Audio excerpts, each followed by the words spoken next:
This is Lakhiram Lohar. His job was to spray pesticide at a tea garden in West Bengal, India. Lakhi was a single father to his only daughter, Suji. One day, in 2007, Suji went missing. Lakhi went to the local police to file a missing persons report, but he was unable to do so because he was illiterate.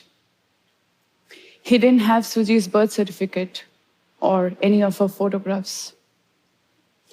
So the police didn't believe him and did nothing.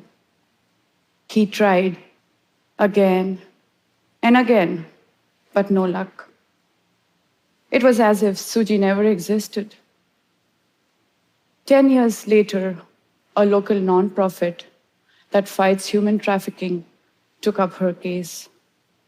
They approached Suji's school and requested proof that she had attended. Here is the certificate issued in 2017, 10 years after her disappearance. It bothered me that the disappearance of a poor girl doesn't matter to anyone except her family. I'm a photojournalist, and I report on critical human rights and social issues, not just in my country, India, but across the global south. I see stories like this everywhere. One of the biggest myths about human trafficking is that it is a developing world problem. But the reality is that human trafficking is a $150 billion industry globally. The International Labour Organization's 2016 report reveals that 40.3 million people were trafficked into modern-day slavery, out of which 23 million were women and girls. It's as if girls and women from poor families don't have any value, and their existence or their deaths don't matter. Their stories are mostly unseen and unheard. But it's important to see these stories and not look away. Photographs inspire compassion and enhance our understanding of the world. It is a powerful tool for making connections with people. But when we undertake the task of sharing people's lives, we have an added responsibility. Are we representing them with dignity and fairness? Are we telling the whole story or just a part of it? I'm very conscious about stereotypes and how I represent people. Life can be harsh for poor girls from these countries. Boys are given preferential treatment, while girls are expected to do household chores, cook, clean, fetch water, and take care of their younger siblings.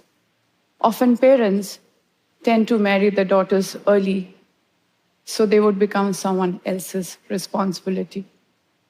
Basic education is free in many developing countries, but students still need to buy books and uniforms. And when putting even 2 meals on the table is a struggle, schools can seem like a luxury. So, when I went to Nepal a few years ago to document child marriage for Human Rights Watch, I thought the girls I would meet were forced by their parents to marry. What I saw was a bit different. The girls I met wanted to escape a grim situation and gain some control of their lives. When Tilmaya was 11, her father took her out of school and sent her to Pokhara to work as a domestic maid. When she was 15, she eloped and married a 20-year-old man from her village. This is Sharmila. Sharmila's parents tried to separate her from her boyfriend, so she ran away with him. She was 14, he was 18. When I took this image of her, Sharmila was 7 months pregnant. She said she regrets leaving school and marrying early, and that she had no knowledge of reproductive health or family planning. So why would girls leave the safety of their families, drop out of school for nothing, to gain some control of their future. At least in this case, they were able to choose their own partner.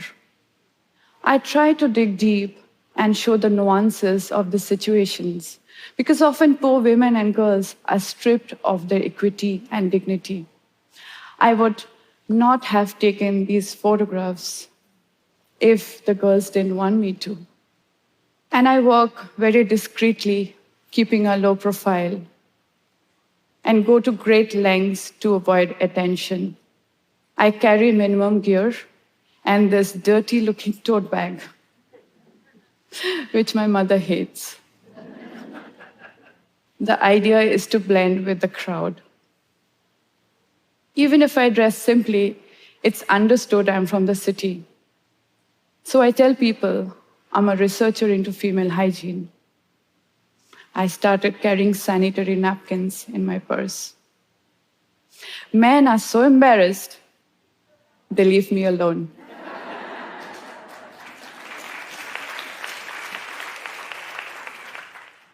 The women offer me tea, and I sit and chat with them for hours until they get bored of me.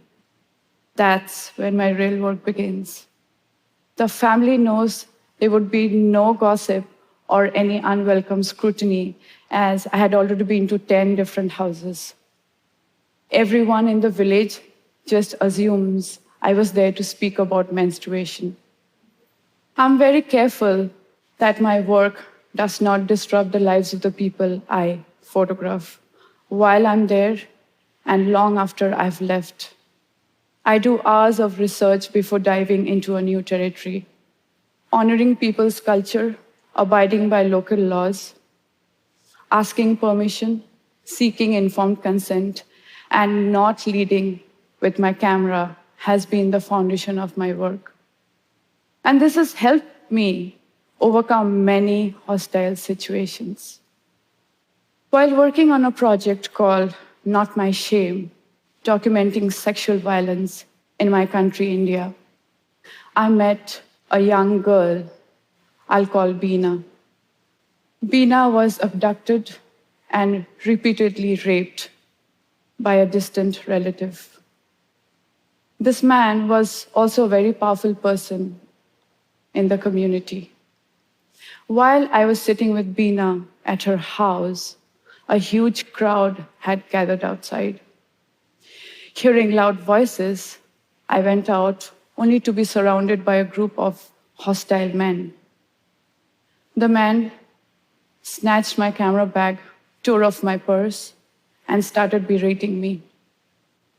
My first thought was to protect Beena and her family, and also myself.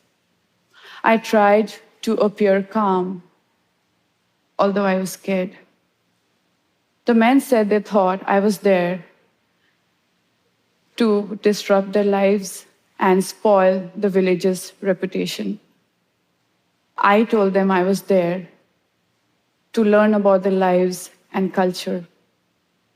By the end of our conversation, an hour later, these same men offered me tea and snacks. Despite this incident, Beena and her family wanted me to share her story with the world. Beena's story matters, so does Suji's, and hundreds of women and girls like them. Their stories would not have been seen or heard if people like me didn't show them. We need to start valuing them. The first step to any change is acknowledgement and awareness. Otherwise, this cycle of harm will continue. These women and girls exist. And the reason I'm telling you this is because we were lucky enough to be born in very comfortable circumstances. We won the birth lottery. These women have values. They exist. The least we can do is honor them and not look away. Thank you.